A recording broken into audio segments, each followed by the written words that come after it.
नेहमीप्रमाणे आजच्या दिवशी पण आपण खूप भारी भारी हेअरकट केले. नगरकर ब्लॉग पूर्ण पहा.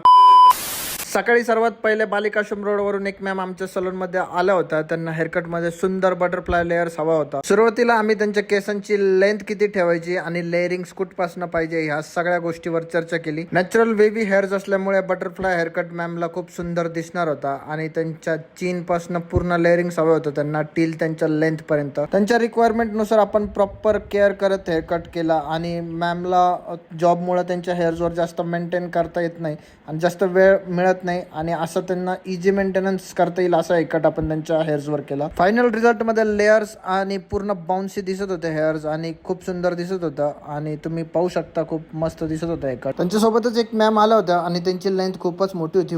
त्यांना हेअर स्पा करायचा होता आणि आपण टॉस्को प्रोफेशनल हेअर स्पा त्यांच्या हेअर्सवर अप्लाय केला विथ एम्प्युल्स. हेअर स्पा झाल्यावर त्यांचे एंड्स थोडेसे ड्राय झाले होते तर ते ट्रिमिंग करायचा निर्णय घेतला आणि आपण वन लेंथ ट्रिम करून घेतला. त्यानंतर साहिल सरांचा हेअरकट करायला घेतला आपण आणि पावसाने लगेच हजेरी लावली, लाईट पण गेली. त्यानंतर इंस्टाग्रामचे रील्स बघून या मॅम आला होता. त्यांना फ्रेमिंग लेयर्स करायचा निर्णय घेतला आपण आणि फ्रेमिंग लेयर्स खूपच मस्त दिसतो. राऊंड फेसला तर स्पेशली खूप भारी दिसतो. हेअरकट झाल्यानंतर ब्लो ड्राय करून घेतला. ब्लो ड्राय नंतर फायनल रिझल्ट तुम्ही बघू शकता. फ्रेमिंग खूप सुंदर दिसत होती मॅमच्या फेसवर आणि हेअर्स पण खूप छान दिसत होते. असा होता आजचा बिजी दिवस. भेटू मग पुढच्या ब्लॉगमध्ये. तोपर्यंत फॉलो करून घ्या. थँक्यू.